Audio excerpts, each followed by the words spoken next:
Nikki Haley had a huge night in the Republican primary in New Hampshire. Unfortunately, it wasn't with Republican voters. We'll give you the breakdown on that. Plus, an incredible scene on the panel at Fox News where finally somebody spoke up and stood up for Republican voters, for Trump voters. Who are they? Are they just insurrectionists? No, they're real live human beings, Americans who love this country. And it was a great, great moment. And how is Texas reacting to that Supreme Court decision regarding razor wire on the border? Well, they're reacting in a very Texas way. And we'll show you that too. And a whole lot more coming up right now. Let's get right to it. We're going to talk about the results in New Hampshire. They were really significant, actually. Historic, by the way. And we're going to get into that and how the media lied about Nikki Haley's returns and all that stuff in just a sec.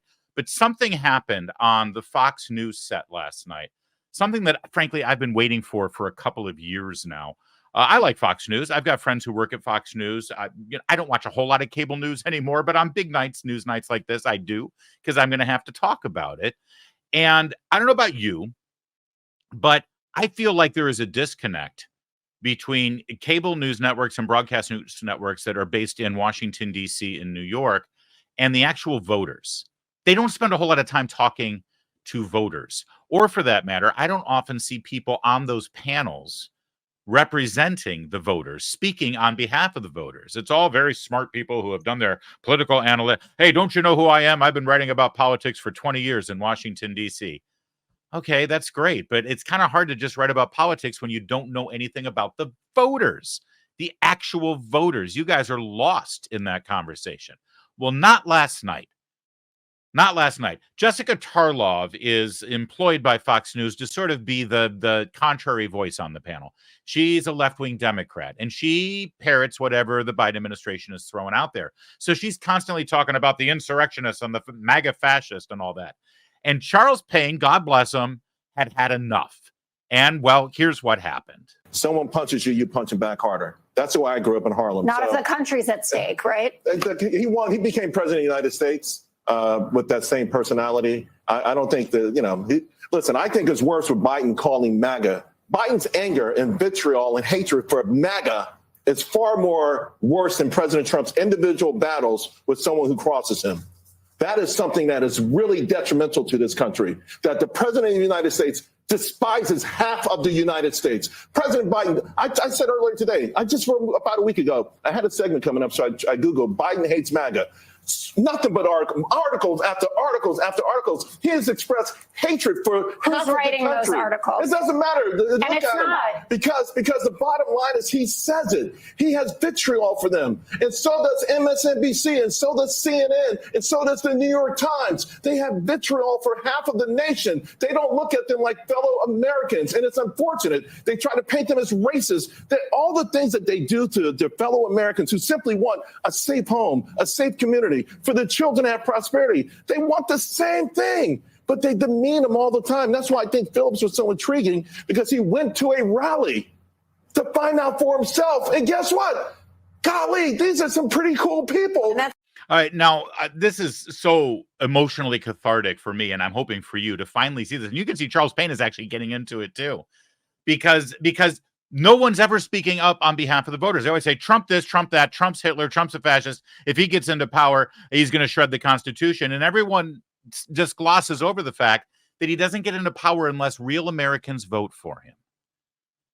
And what do you call a person who votes for Hitler? You call him a Nazi. And that's exactly what they're calling you without having to pay the price for calling you that. You'll remember last week I actually gave credit, if you want to call it that, to Rachel Maddow for finally saying this out loud, that the problem we have in this country is the authoritarian streak within the Republican Party. I mean, that's what they really believe. They rarely say it. But in Fox News, of all places, it shouldn't take Charles Payne to have this sort of emotional response finally and say, "Get this." What's a lot worse here is what you're hearing from the president of the United States, who holds half of the American people in contempt. Why isn't that called out and displayed? And you just heard him refer to Dean Phillips. Dean Phillips, a congressman, a Democrat who was running for president against Joe Biden. But of course, you wouldn't know it because the Democrats don't really like democracy. They don't want him to be known of. They don't want him to be heard. They barely want to keep him. In some states, he's not allowed to be on the ballot because the Democrats are trying to protect democracy by keeping Democrats from being able to vote for a Democrat. Square that circle for me.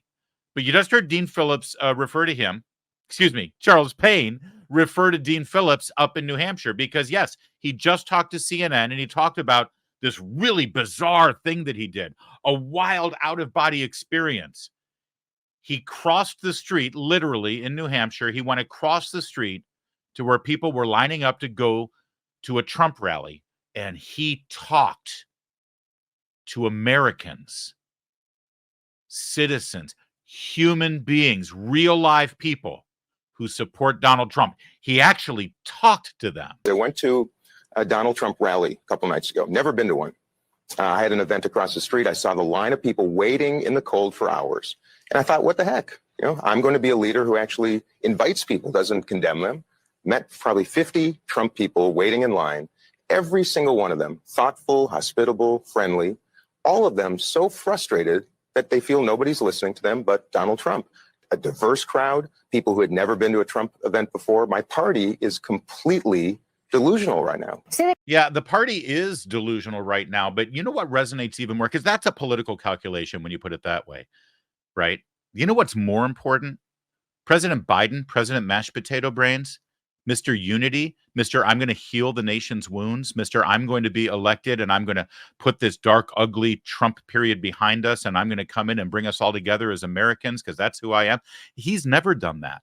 What Dean Phillips just described there, actually having a conversation and talking to voters who supported Donald Trump, our president has never done that, ever, not once. All he does is vilify them and scream at them and hold them in contempt and say that they are ruining our nation. And if they vote for Donald Trump and Donald Trump is back in the White House, that our entire constitutional republic will be put through the shredder. That's what Mr. Healing, Mr. Unity, Mr. Biden has done. All right, back to this panel now, because it gets even spicier. That he's demeaned half the country. First of all, it's 74 million people that voted for Donald Trump. And he is explicit every time he talks about the MAGA movement to say that this is a subsection of the Republican Party, which is borne out in elections when you see people voting against Donald Trump.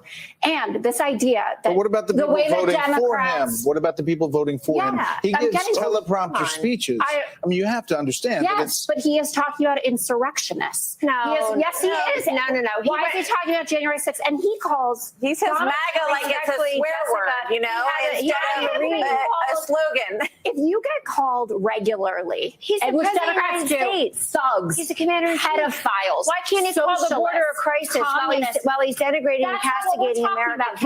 No, the voters are talking about that, Jessica. But because this point is about demeaning voters. The president of the United States, the commander-in-chief, went to Philadelphia a year and a half ago with a Marine posted behind him. I saw. And gave a decidedly political speech where he insulted a large part of the country. And I've said many times on this network, and I'll say it again tonight, if people, a lot of people, spend a fraction of the time that they spend obsessing over Donald Trump, the person, learning one thing about the Trump voter, things may be very different. This is Joe Biden's version of Hillary's deplorable and irredeemable. And I did love the fact that Brett Baier and Martha McCallum jumped in on this. Usually sort of the moderators in both senses of the term on these panels. They let people go at it, but they don't jump in. But Martha McCallum was like, he says MAGA like it's a 4-letter word, which, by the way, it is. And Brett Baier saying, listen, he's talking about voters here. Voters, this was great. It was like Charles Payne had unleashed the Kraken. Like suddenly he exposed the fact that, you know what, it's okay to call Jessica Tarlov off on her BS. And they did. And if Fox News were smart, I'm pretty sure there's some people over there that are, they'd encourage more of this. Because there are a huge number of people in this country who feel like they don't have a voice. They used to think they did have a voice at Fox News. And now they feel like they are not represented. And maybe it took last night's discussion at the New Hampshire primary to remind Fox News that part of their job is to actually give voice to those voters, because there's another name for them. They're Americans, and they participate in the First Amendment too. And if you really want to be cynical, there's even another name for them: an audience, a potential Fox News audience, in fact. Now let's get to the details of last night's results. Yes, it was a huge win for Donald Trump. It's the first time in history that a Republican, that any candidate who wasn't an incumbent, won both Iowa and New Hampshire by double digits. Now, to be fair, in 2016, Donald Trump won New Hampshire by 20 points. This time it was by 11 points. And back in 2016, it was a crowded field with 6 major candidates running at that point. This time it was really just 2, he and Nikki Haley. That said, this is still a stupendous victory for Donald Trump. The only problem is Nikki Haley now has a narrative that she can take with her as well, because she came within 11 points of Donald Trump. Now, who made up the people that voted for her? Well, sadly, there weren't a lot of Republicans there, and Donald Trump made note of that during the evening. So Democrats are allowed to vote, which they're going to vote for her because they don't want to run against me. They want to run against her. You know, it's a very simple system. We are leading Biden in every poll. Michigan just came out. We're leading by 11. Georgia just came out. We're leading by 13 points. We're leading everywhere now. And she's not. You know, she has one obsolete poll that she likes. She's about 2 months old, where she was leading Biden. Well, those days are gone. She's not leading Biden anymore. The problem is the Democrats want her to run desperately. So they have a lot of Democrats signing up in New Hampshire. All right. Now, what President Trump just said there was true across the board. Okay. But if you turned over to CNN, you got this response. That's what his concern is. That's why he's been talking about and pushing a false claim that Democrats can vote in today's election. As we know, they can't. The cutoff, as every official in New Hampshire has reminded us, including Republicans, was back in October. But Trump has been pushing that lie. We all know the truth, Caitlin Collins says. Well, that's not the entire truth, actually. In a minute, we'll give you the actual facts and full truth about New Hampshire's primary voting laws and who can vote and who can't vote in the Republican primary. But I don't need to, delve into the fact finder and the nuances of New Hampshire law too deeply to explain to Caitlin Collins of CNN exactly who made up Nikki Haley's voting bloc. All we have to do is, watch CNN, because CNN, right after Caitlin Collins called Donald Trump's claim that Democrats were voting for Nikki Haley a lie, CNN said this. Take a look at the numbers. Among Trump voters, 70% of them, according to our exit polls, are registered Republicans. Donald Trump, his support, 27% of his voters are registered undeclared or independents. 3% were unregistered before today. Look at how that compares with Nikki Haley. It's a complete reversal. It's an alternate universe. Among Haley voters, 70% are registered undeclared. Only 27% are registered Republicans. Thank you to Newsbusters for that clip. That's just CNN, right? Well, no, it's across the board. Yeah, here are the facts, if I could. I'm sorry, Caitlin Collins. I know that this is going to disrupt your narrative. Yes, it is true that in October, if you were going to register as a Republican or a Democrat, you had to register then. And if you registered as a Republican, you vote in the Republican primary. If you register as a Democrat, you vote in the Democrat primary. And that's the beginning, middle, and end of it, right? Well, not exactly. You could also register as an undeclared. In other words, you register to vote, but you don't declare a party affiliation. And if you are undeclared, well, that means you can vote however you want. Now, what do you call a voter who has always voted Democrat, just voted for Joe Biden, and is now a registered undeclared? Well, you call that person a Democrat. And they voted for Nikki Haley. So it is not a lie to say that Democrats came out and voted for Nikki Haley. It's actually quite accurate. All of the exit polls said so. And so did the firsthand interviews of voters after the primary. Here's MSNBC, who sent an androgynous 12-year-old reporter to go talk to a similarly androgynous 12-year-old voter. Christian, who did you vote for and why? Yeah, so thank you. I voted for Nikki Haley, and it was certainly a strategic vote. I think the DNC is fairly resolute in their nomination for Joe Biden. And while I wouldn't vote for her in a general election, particularly on our differences with climate change solution, a women's right to bodily autonomy, or incarceration rates, I think a vote for Nikki Haley helps diminish Trump's influence in the RNC and their nomination, but is also a vote towards democracy. And Christian is emblematic of so many conversations that I've had here throughout the day. Rachel? I'm really looking forward to both of those young gentlemen joining us next time when their voices change. But yeah, that's emblematic of so many voters that this guy has talked to throughout the day. What's emblematic? That it's a Democrat who has decided that the DNC is already all in with Joe Biden. So what's the point? So I'm going to diminish Trump's influence in the Republican Party by messing with this whole process and voting for Nikki Haley. And there's no way I'm going to vote for Nikki Haley in the general election because I'm a Biden supporter, because I'm a Democrat. That's what we saw. And for all this analysis that I saw on, oh God, the people that they trot out on these cable news panels who call themselves Republicans and then say, well, you know, it is true that Nikki Haley is appealing to independents and Democrats, but guess what? You're going to need those independents and those Democrats if you want to win the general election. Really? Well, every single time we nominate a candidate that appeals to independents and Democrats, and I'm thinking Mitt Romney and John McCain and Bob Dole and on and on and on, they never win. Because those Democrats, at the end of the day, end up voting for Democrats. They're funny that way, those Democrats. And if you really want to make the case that Nikki Haley is the perfect choice here because she's appealing to so many Democrats in New Hampshire, a state that we haven't won since George W. Bush, well, just take a look at this voter that CNN found. Again, remember, Caitlin Collins of CNN said that there's no Democrats voting for Republicans in this primary. That's impossible. Well, someone at CNN found one, Caitlin, so you might want to have an internal meeting about this. Nikki Haley. And why did you vote for Nikki Haley? It's a vote against Trump. I think it would be better to have her against Biden in the elections than it would be Trump and her. Do you consider yourself generally independent, Republican, or Democrat? Democrat. So when you undeclared, you voted for Nikki Haley. If it was Nikki Haley against Joe Biden in a general election, who are you voting for? Joe Biden. Okay, so let's unpack this for a second. First of all, point blank question. Are you a Republican, independent, or Democrat? I'm a Democrat. Who'd you vote for? Nikki Haley.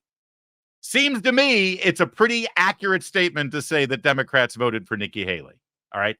But then what else did this guy say?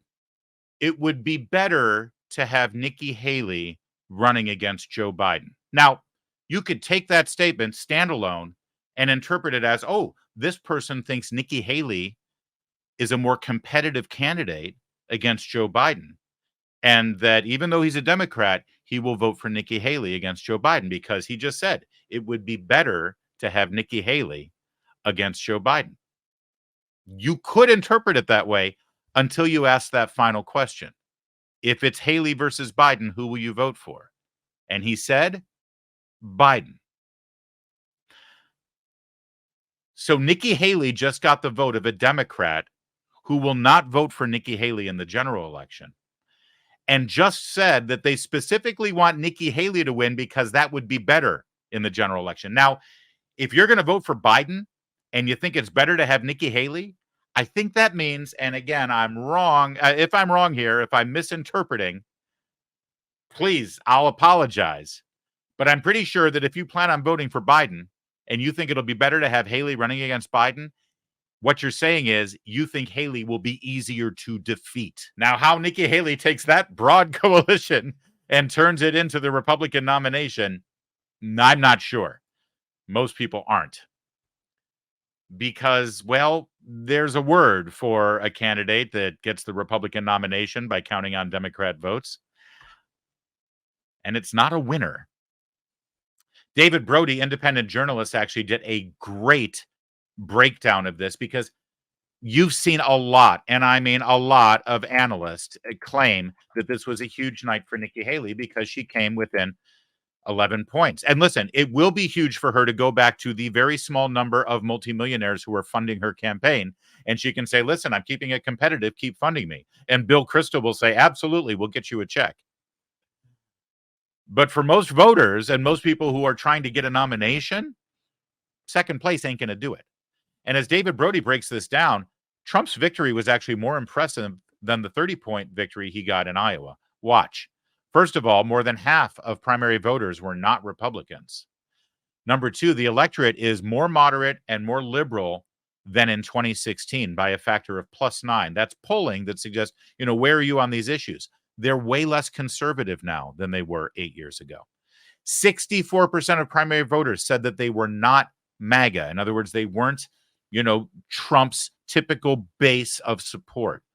Just 24% of primary voters called themselves very conservative. In Iowa, that number is 52%. Nikki Haley had the endorsement of the popular governor of New Hampshire. Nikki Haley invested over $30 million in New Hampshire. Nikki Haley spent most of her time in New Hampshire. Nikki Haley got it down to a 2-person race. And yet, despite all those factors, as Brody says, Trump won easily. He says this thing is over. It's been over for quite some time. When you win both Iowa and New Hampshire, 2 states made up of totally different kinds of voters, that's called dominance. It's a great thread, and David Brody's a very smart guy. And yeah, that's pretty good analysis. That said, I'm not a cheerleader here. It's not a pep rally. I'm not going to try to tell you what should happen. I'm going to tell you what I expect to happen and just let you know what the narrative is out there. And the fact is, the South Carolina primary is on February 24th.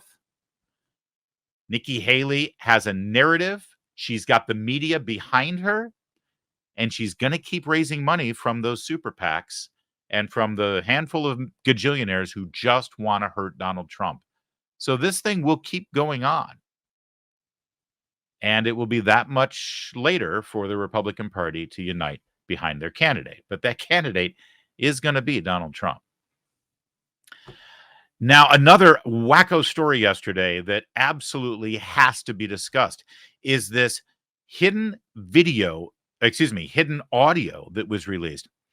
This is a secretly recorded conversation between Kari Lake, who had run for governor in Arizona and is now running for Senate, and the chairman of the Arizona State Republican Party. And take a listen to this.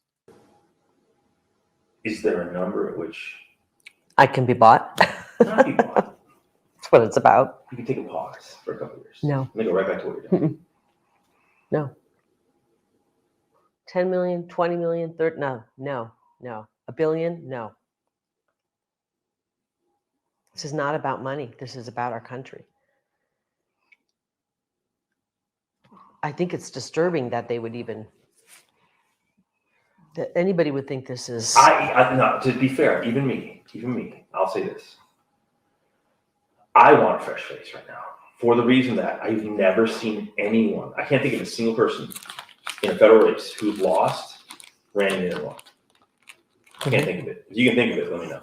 I'm not going to let these people who hate our country tell me not to run. You should call them and tell them to get behind me. So what's going on? What is, I'm assuming this is our friend. This is back east. There are very powerful people that want to keep you out. Oh no, they do. But they're willing to put their money where their mouth is in a big way. So this conversation never happened. This is crazy though. They should want me. I'm a great candidate. People love me. These people are corrupt. Well, maybe you're right. They are right. They are corrupt. Maybe. This never happened. Don't go. You never know. I'll get myself in trouble. If you say no, which is fine, it's your choice. Don't tell people. They're gonna try to have me murdered. Not either. Today's world, man. If that stuff that came out last week is right about the cartel stuff, I mean, they say the cartel's operating in 50 states right now, like all 50. You know? So what's going on? Who is it? What? Forget the who. Let me just tell you the what. Let's just say there are people calling around saying, gosh, no, they can't repeat this. Never repeat this. If you say no, don't say, I got offered to buy out. Don't use it. Because then we lose our ability to get things done in the future. here's my problem. Rather than just say, let's work with her, she's a great candidate, because they don't own me. And it pisses me off. Yeah, I said it was about ownership. It's about control. I don't know it's about control. It's about being on the team. Wow. By the way, being on the team and being a team player is just a euphemism for control and ownership. All right, so that's Jeff DeWitt. He's the chairman of the Republican Party in Arizona. And just so you know, he was the state chairman of the Trump campaign in 2016. Trump nominated him or appointed him as, I believe, the CFO of NASA during the Trump administration. I think he's affiliated with the Trump 2020 campaign right now. And he is currently the chairman of the Republican Party in Arizona. And he keeps referring to these people back east. They don't name any names here. It's, I think, purposely vague. But the implication is clear here. He goes on to say that if Kari Lake just disappears for a couple of years and doesn't run for office again, they'll get her a cushy job and it'll basically be a payout. It's a bribe, bribing her to stay out of politics. And I think it's very powerful at the beginning of this video when she says, I don't have a price. Not $1 million, not 2 million, not 10 million, not $1 billion. You can't buy me. Now, Kari Lake, now that this audio has been released, and let's be real here, it appears that only one of two people could have recorded this and leaked it, and that is these two people. I don't know it for a fact, but it seems like this audio, logically speaking, probably was leaked by Kari Lake or Kari Lake's team, right? I mean, that seems to be a logical conclusion to reach. Kari Lake has demanded that Jeff DeWitt resign from his position. Senator Mike Lee has actually seen this. And, do I have that? Hang on, let me get that. Mike Lee saw this and tweeted it out and said, somebody tried to bribe Kari Lake. That's very illegal. We need to know who it is. Hats off to Kari Lake for telling the guy to pound sand and not hesitating for even an instant. This has gotten news coverage all across the newspapers in Arizona. Megyn Kelly has referred to it. It's been referred to on various media outlets. No one is claiming that this audio is faked. Nobody is claiming that this is doctored or in some way that this is not a real story. So what's this all about and what happens next? And for those people who are claiming that this isn't real, this isn't true, I want to point you to something that is fascinating. This is Kari Lake at the CPAC conference last year. So this is 11 months ago. Kari Lake giving her presentation. I was there. By the way, we're going to be at CPAC this year. We're going to be doing our show live from CPAC as well. If you guys are coming to CPAC, swing on by and see us and say hi. But I remember I was in the room when she made this speech, Kari Lake did. Take a listen to what she had to say. Again, this is 11 months ago. To stop me and to silence you. I decided to share this. It's a little bit controversial, but I'm going to put this out. Somebody showed up at my door this week. They called me before and said, I got to talk to you in person. This can't be done over the phone, which is always kind of like, uh-oh, what's that going to be about? They came to my door and they tried to bribe me out of getting out of politics. It's really happened. I'm telling you this because this is how disgusting politics is. A mom who runs for office and they're afraid of me. They tried to bribe me with a job title, with a huge salary, a position on a board. This is how they do it. And I said, are you kidding me? I walked away from a big job and a big salary. I'm not motivated by that stuff, guys. I'm not. So this person standing before me was sent at the request of some powerful people back east. They want me out of politics. But wait a minute. I thought they already stopped us. Why are they so afraid? I thought they already stopped our movement. So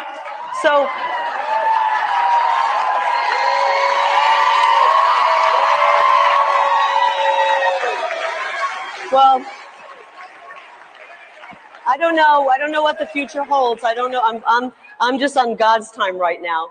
And when I said no to this person, they didn't take no for an answer. They said, well, what will it take? What is your price? How do we keep you out? Name your price. This really happened this week. Name your price. All we're asking for you to do is to get out of politics for 2 years. Okay. CPAC, I got to ask you, do you think I should sit out for 2 years? Should we put our movement on ice for 2 years? I didn't think so. Or should we double down and stay in this? Double down. Now, that's pretty amazing, isn't it? That was 11 months ago. She claimed it had just happened. And let's just remind you, we'll pick up that hidden audio. This is about 10 minutes long, this conversation that was recorded. But here's a little bit more of it. This audio reveals exactly what Kari Lake said happened during her CPAC speech. Like I said, you know what I mean? They want to be on the team. They want you to be on their team. But Just team. You know? But if they're pushing a globalist agenda, I can't do that. So what do they want? What do they want me to do? You want you to stay out for 2 years. But I'll tell you what I can offer you. But I said you can do whatever you want. It's a talking head, isn't it? So the ask of me was, it's kind of funny. So the ask I got today from back east was, is between us. Is there any companies out there or something that could just put her on the payroll and give her to keep her out? And I said, well, what do you want to do? Like, whatever we need to do. This is about defeating Trump. And I think that's a bad thing for our country. DeSantis is not America first. This is about the final death blow to Trump. And I don't think that's good for our country. And you know I love Trump. I love Trump. It's not good for our country, Jeff. It's not. But at the same time, I'm not even sure Trump can win again. I don't know that he can win. I think what it really comes down to for a lot of people, it's not really about like control or agenda. It's just about the ability to raise money to win. You know, if you really want to know, all of politics boils down to money. I think. And even on their end, like what makes them the most money? I know all these consultants don't want their payday to end, and I don't want to make a deal with these kind of people. This is a hill worth dying on. Wow, that's listen. We'll see how this story develops, but that just broke yesterday afternoon, and I wanted to share that CPAC speech of Kari Lake's with you, so you could see that there's more to this than meets the eye. I think, and is anybody surprised? Really? Based on everything that we have seen over the years and all of the never Trumpers in Washington who so easily think about where Bill Kristol is right now. Bill Kristol, who was chief of staff for Dan Quayle, who recommended Sarah Palin to John McCain, who was the engineer of the Iraq War.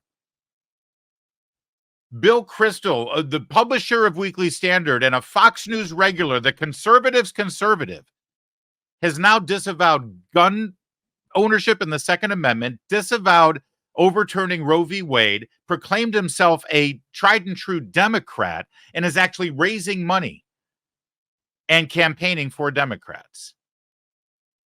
Is anybody surprised to see what powerful people in Washington, D.C. are capable of? Amazing. All right, now, surely you saw the Supreme Court decision that came down that appeared to strike down Texas's ability to protect their border, siding with the federal government and their constitutional responsibility for protecting international borders. Here's how Brett Baer at Fox News reported it and the immediate reaction from Texas's Attorney General. Over the weekend. Now we're just hours away from the start of the primary. We had breaking news at the top of the show with the Supreme Court ruling 5-4 for a temporary restraining order on Texas along the border. Just moments ago, the Texas Attorney General, this is about the wire, the barbed wire that they put up, Texas put up. The Supreme Court's temporary order allows Biden to continue his illegal effort to aid foreign invasion of America. This is from the AG, Ken Paxton. The destruction of Texas's border barriers will not help enforce the law or keep American citizens safe. This fight is not over. I look forward to defending our state's sovereignty. That from the Texas. All right. So here's what the actual decision said. And I just want to be clear here so that you get the facts. Again, we're kind of about facts here, and I'll make sure you have it. This is not a full-blown Supreme Court decision, all right? The Supreme, because, and you know that, you're very smart. You know this isn't a full-blown Supreme Court decision because you don't remember the arguments being heard before the Supreme Court, and you know for a fact that full-blown, major, impactful Supreme Court decisions always come out at the end of the session, which is in June, right? So this is something different. What this was the Supreme Court was asked to vacate an injunction that a federal court had put in. All right, let me walk this through for you. The Texas National Guard, at the order of Governor Greg Abbott, put razor wire up along the shores of the Rio Grande so to dissuade people illegally crossing that river and coming into America via Texas. Seeing the razor wire there, of course, it kept illegal immigrants from crossing the river, thus saving them from a very treacherous and deadly death if they get caught up and swept up in the river, which we've seen from some sad, tragic stories here. So this is meant to protect Texas's border, but that also happens to be the international border. The federal Border Patrol agents were ordered to go in there and cut that razor wire. And the Texas Guards, it was a standoff. Texas National Guard wouldn't let them in. No, you will not touch our razor wire. This is like major federal versus state sovereignty questions, right? So a federal court sided with Texas. The federal government under Joe Biden asked for an injunction against that decision and said to the Supreme Court, no, please, while this is being litigated, there is going to be arguments on this, and it's going to go through the courts. While that's happening, allow the federal government to cut that wire.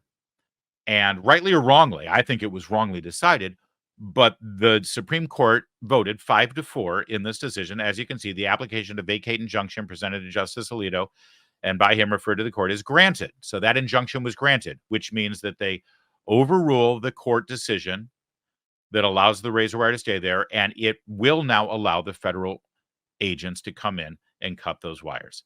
And the vote was, it included Amy Coney Barrett and John Roberts, conservative justices, or at least conservative nominated justice, siding with the three liberals. Okay.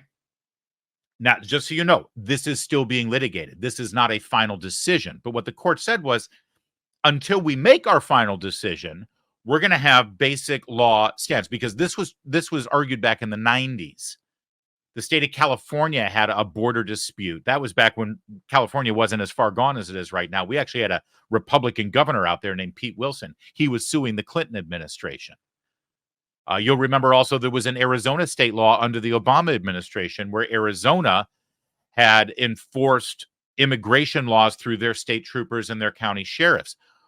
Both times those laws went to the Supreme Court, and each time the Supreme Court argued and decided that ultimately immigration and border security policy is under the federal government's responsibility. States cannot get involved. Well, we're testing that again with a different Supreme Court, and it will be decided. But in the meantime, they're defaulting to their last decision, which is the federal government is allowed to intervene here.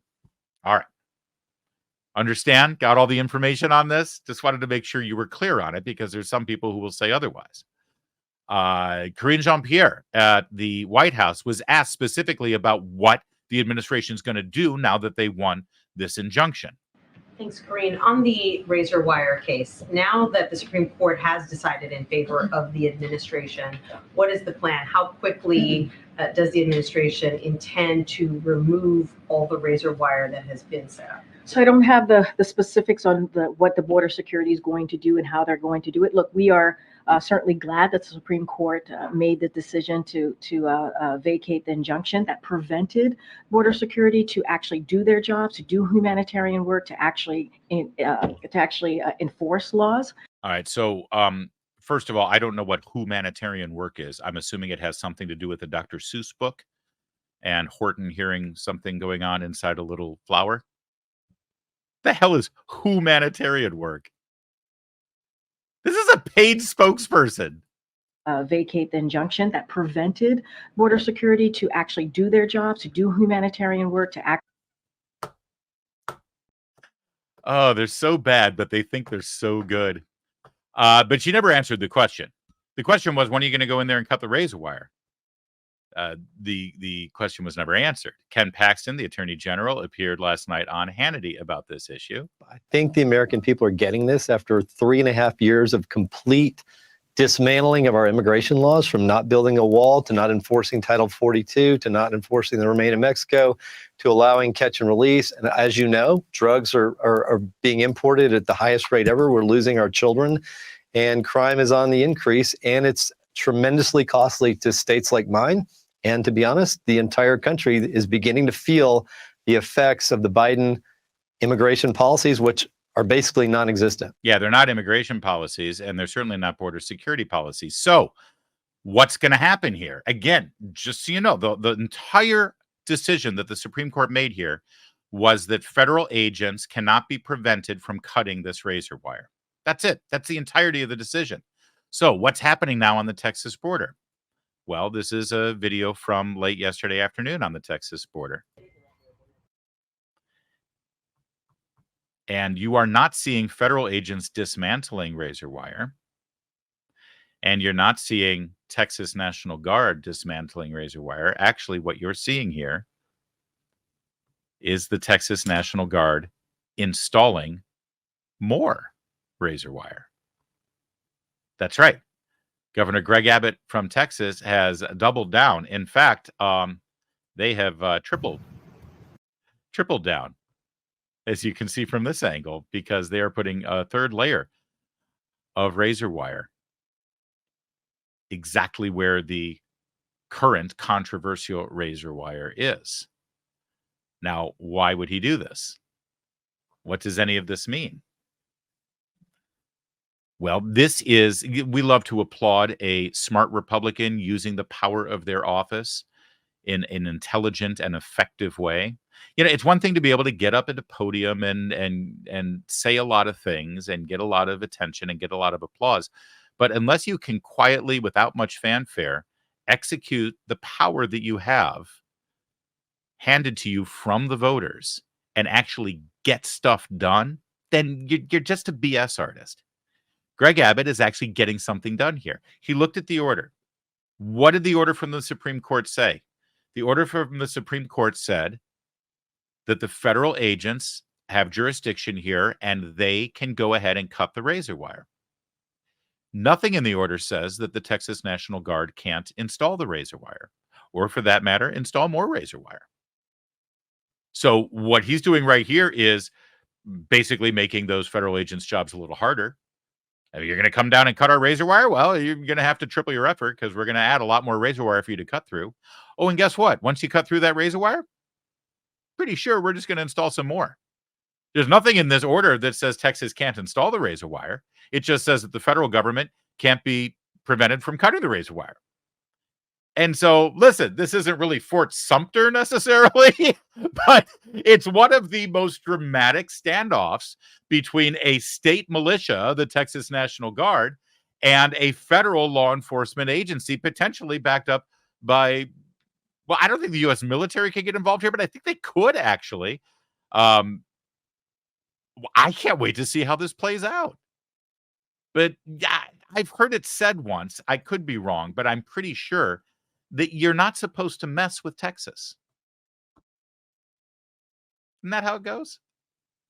Oh, and one more thing, as everyone, argues about the razor wire and border protection and how it's affecting our economy, this flow of millions of immigrants and the resources in terms of where to house all the immigrants and where to feed them and where schools they can go to and all the things that you should be worried about, the jobs they're taking, all of it.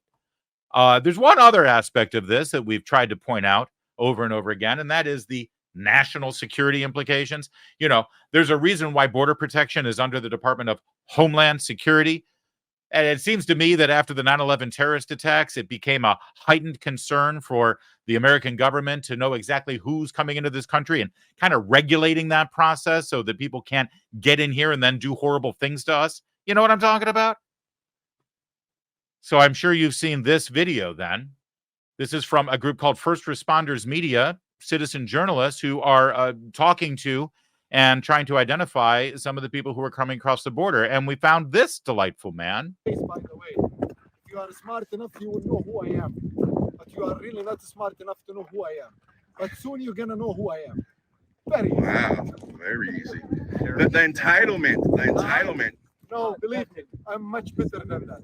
The entitlement, guys. Wow. You will see soon. All right, so here's a guy, tall, lanky dude. He looks like he's of Middle Eastern descent with an Arab-sounding accent. And he's saying, if you're smart enough, you'd know who I am, but you do not. But you will know who I am soon enough. Now, the guy who's the cameraman, it's not like all soaking in quite yet.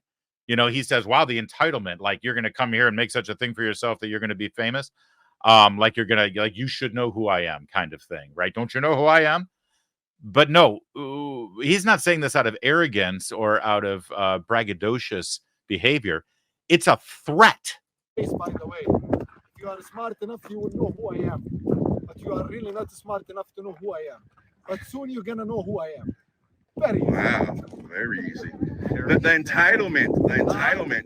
No, believe me, I'm much. See, by the way, this is a learned gentleman. He's educated because he understands when the person said the entitlement, and he responds. He goes, "Oh no. Believe me, I'm much better than that."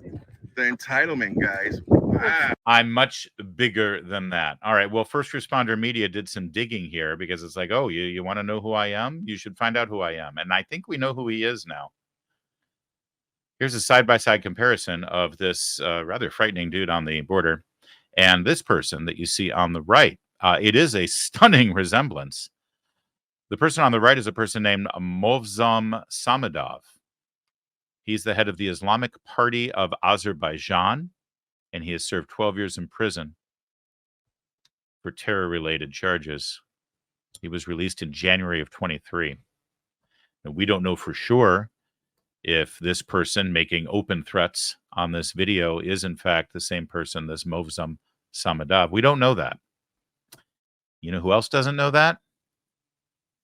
The Secretary of Homeland Security or the President of the United States. Not only do they not know if these guys are the same guys, but I assure you they have no idea where this man is right now in this country.